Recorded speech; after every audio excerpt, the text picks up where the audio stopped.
My name is Shana Steigerwalt. I am the founder of Modern Driven Media. So we are a digital solutions agency based out in the suburbs, and we're HubSpot partners. So we are lucky enough to partner with Philly AI Connect and Grace and Sky from the Philly HubSpot user group community. And I'm very, very excited to have Kelly Sarabyn here with me, and she is the head of product partner enablement and advocacy at HubSpot. And really, can you tell me a little bit about what that role means? What does your day-to-day look like? Because you're involved with a lot of different things. Yeah, so for anyone who doesn't know, HubSpot is a customer platform, which means it's a marketing automation platform, which is what it originally was. And now it's also a CRM, and we have Service Hub as well. And we have 1,500 app partners and strategic alliances. So those are partners that integrate with our platform. So like 6sense, Gong, all your sales and marketing and service tools. And then we have strategic alliances like AWS, Google Ads, LinkedIn, those companies. And so my role is really to connect our app partners and strategic alliances with our sales team, our customer success team, our solutions partners. And then I also have a kind of two ecosystem motion. So really engaging all of our partners through events. There's a little child who wants to learn about AI. So they heard Helen's call for education. It starts young. So yeah, I would say my day-to-day job is very diverse. I also oversee our systems and ops to make sure all of those components are running together smoothly. But I'm interacting with customers. I'm interacting with our sales teams, our customer success teams, our solution partner team, and our solutions partners to really understand everybody's perspective and how we can align all these different stakeholders to work together effectively and kind of find those win-win-wins across the board. Yeah, absolutely. And I think that's one thing that I've noticed being a part of the community as a partner is you're interacting with so many people. For example, like being here with Grace and Sky, we're in a partner ecosystem community together. So really when it comes to the platform enablement and advocacy, how important is it to have this diverse community, not only for the platform as a whole, but just for the ecosystem as well? Yeah, I think it's vital, and HubSpot is a global company. We have a large international presence, and many of our solutions partners are also international and app partners as well. We have ones that are global, but then ones that might be specific to a particular region. Like, for example, France recently is no longer, QuickBooks is no longer able to operate there because of their data practices or however they were operating. And so there's a local company there, app company, Penny Lane. And so that's a partner that we recognize, hey, for our French customers, this is someone that we need to work with closely. And I think that you really do need to think about global diversity, which comes in different languages, different cultural practices, different laws, and how you navigate that. And I think partners really are the way that you do that, right? Because so many solutions partners in particular countries are going to really be embedded in the customs and the laws in a way that companies can't always do or afford to ramp up. And so I think having those relationships and really pulling back and listening and getting feedback where you are ingesting all that data and all those touch points so that you can understand and grow kind of in unison. Sure. Is just really valuable. Absolutely. And I think you started hitting on this earlier. How big is this ecosystem? So I would say the HubSpot ecosystem, I mean, we have over 6,000 solution partners. We have over 1,500 app partners. And I do think there's obviously HubSpot for startups, which is a whole other set of partners. We have affiliate partners. So it really gets quite large. And a lot of these, we have more and more solutions partners who are also app partners and customers who are app partners. So I think when you spread out the broader community, it gets larger and larger. But even within that core partner, I would say, we have around 7,500 partners and rapidly growing year over year. Sure. So when it comes to this app ecosystem, right, how does HubSpot go about evaluating who becomes a part of their ecosystem? Are there any specific things that go into that evaluation process? Yeah, I think on the app side, we have a very, what I would say, open ecosystem. So, all platforms kind of have to make a decision as to like how open they want to be and how restrictive. So, ultimately you are responsible for your customer experience. So it's kind of when you go on Amazon.com, right? If you buy a product and it's not a great product and it's from a third-party vendor, you still blame Amazon, right? You're like, oh, this is where I bought it. So not to call anyone out, but it does happen. So I think as a platform, you want to think through what is the balance of like encouraging more partners to build and to provide more options to your customer, but also to maintain that quality control. So we are, I would say, on the open side, but we do have a review process. So we review every app that is published on our marketplace, and it has to go through a quality control, security checks, make sure it's not, say, overusing scopes. So the design of the app itself, it meets a certain bar. Mm-hmm. And then I think we also, there's a kind of branding component, branding guidelines. But we're really quite open. So we do have, apps that are quite small and not very large. And they built and they're meeting, maybe a couple dozen customers' needs, and that's okay. And then I think the way we look at it in terms of like which partners are we going to invest in more, that we kind of have more criteria of who's filling like key white space for our product, right? So you might not be the largest partner, but if HubSpot as a product doesn't do some functionality, I'm sure as well as a solutions partner, right? Like you need a solution, and those are great companies to partner with, because when we go to market together, the customer is going to be happier. We're going to be able to close more customers. Mm-hmm. So that's a factor. And then of course, how large are they? Can we go to market together in a broader way? Can we acquire new customers together? Those are all factors. But I think brand alignment too, right? Like, do you have a similar brand voice? Because when you go to market with a partner, you do want to have a unified front, so to speak. So if someone's coming across really loud and angry or abrasive, like that's not necessarily a partner that you would go to market with, even if their product aligned with your product. Mm-hmm. Absolutely. And I think one of the things that HubSpot has done so well, so the platform in and of itself is pretty robust, centralized CRM, but then all different marketing, sales, service components built on top of it. But knowing that they have this wide ecosystem, it allows other tools that do it better to do their job best. So the platform as a whole continues to grow for that tech stack. So when you're looking at how critical the role of the ecosystem is to HubSpot's success, like how valuable is that ecosystem to really move the goals of the end user forward with the different integration opportunities? Yeah, I think it's critical, and just our average user has at least 7 apps installed, right? And when you look at our higher MRR users, their number is much higher. Mm-hmm. And I think for HubSpot as well, as it moves up market to service larger customers, it's just a critical. You see so many market data where like the number one when someone's buying is like, does this integrate well with the rest of my tech stack? Because an average company might have 200 different pieces of software that they're using. And so it can become a huge burden of efficiency and ops isn't usually the sexiest topic, but like it's critical for performance, right? Yeah.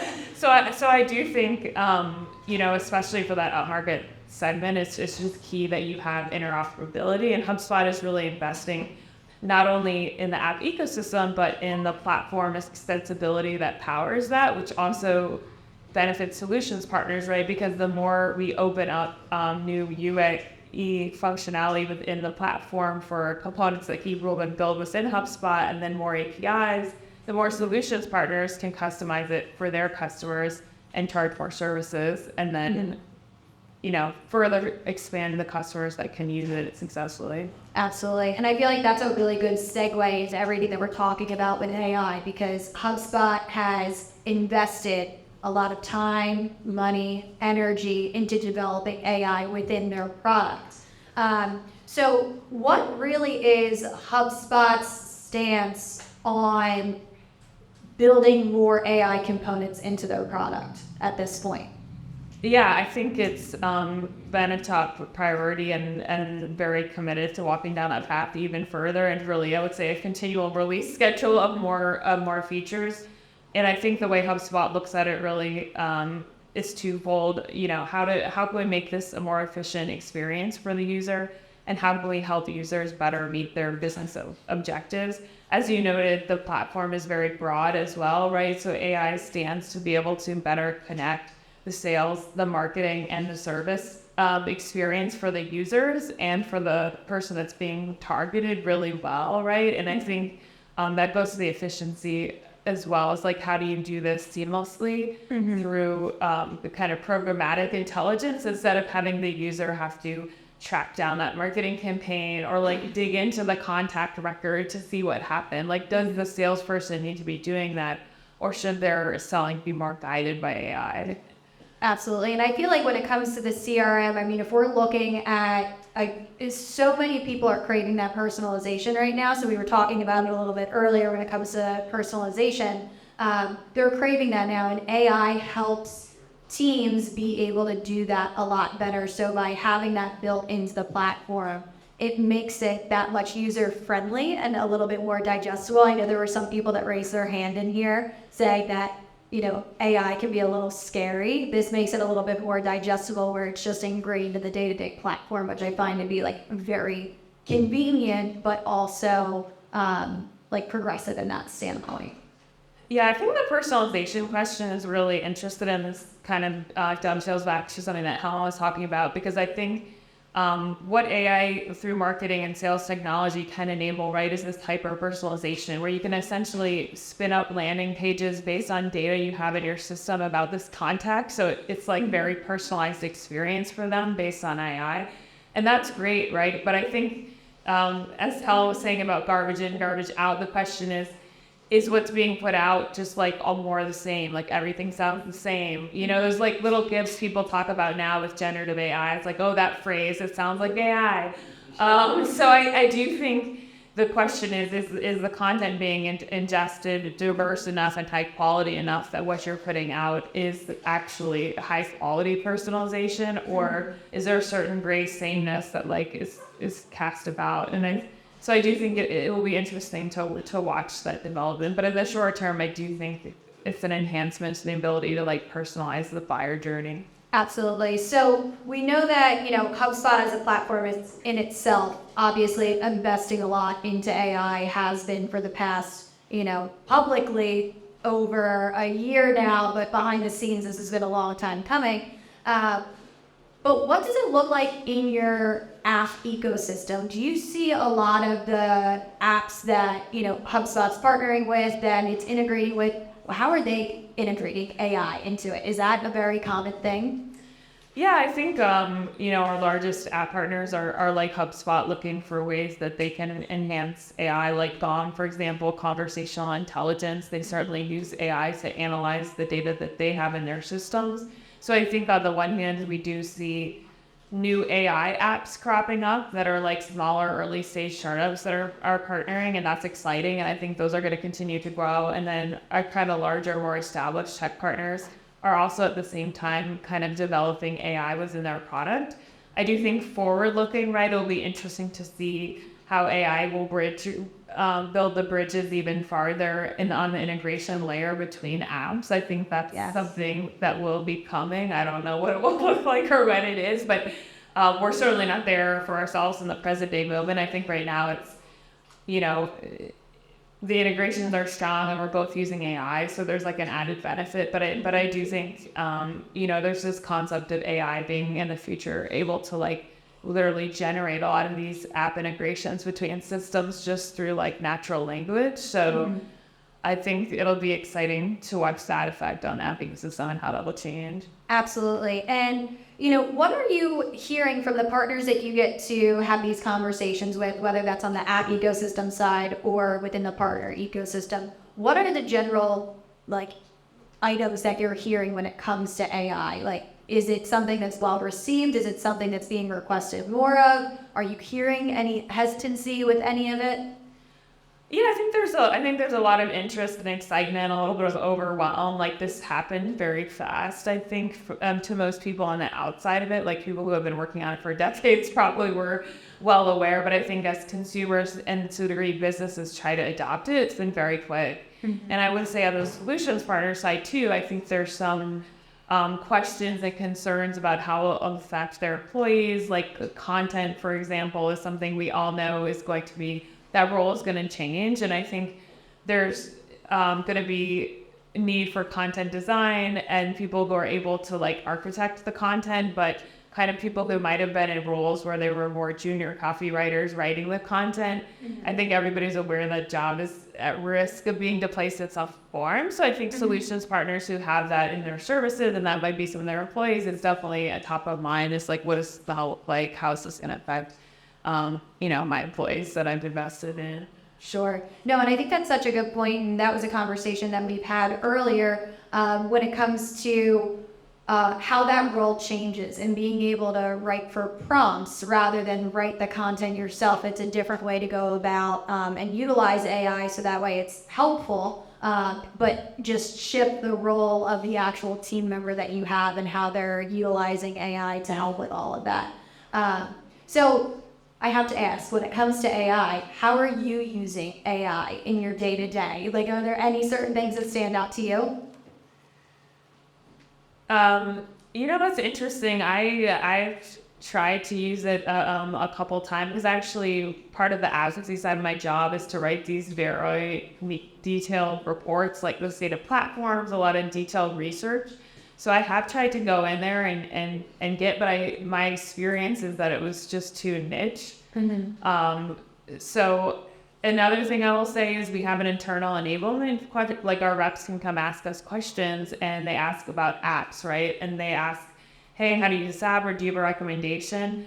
I did try putting them into our internal AI tool to get an answer, and it did not give me the right answer. But again, I think that goes back to it's being niche. Now I'm storing all our own answers into a sheet, right? Like, which is very old school, but the idea of being AI can eventually be trained on these niche answers, right? To like collect the data as to what the answers actually are. Mm-hmm. The one thing I will say that I do use it for, though, is we do landing pages, we do monthly webinars, and so we do have them summarize the transcript and pull out like the 6 points that we can then share with everyone who registered. So that very basic use I have incorporated to my team's work.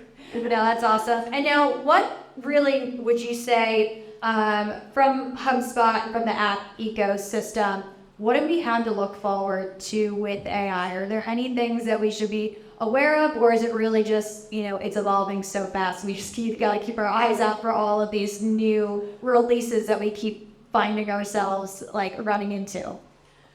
Yeah, I think with HubSpot, let's just stay tuned for more and more releases on AI, and I think we just released on Content Hub like this new feature of like rebanks where you can take your best performing content and then it will turn it into like 5 different types of content, which is incredible. Yeah, I think it's super exciting, right? And so I think from the app ecosystem we're going to be seeing the same, where partners continue to release new AI functionality and then we tie them together through the integration. So I think a lot of it is just stay tuned and we're going to continue to be investing in it. Beautiful. Well, I appreciate you taking some time to talk with all of us today around just, what it looks like not only from a platform like HubSpot, but how the partner ecosystem is all working together to really enhance everything that they're doing with AI. So thanks so much for coming up. Thank you for having me. Of course. Thank you so much.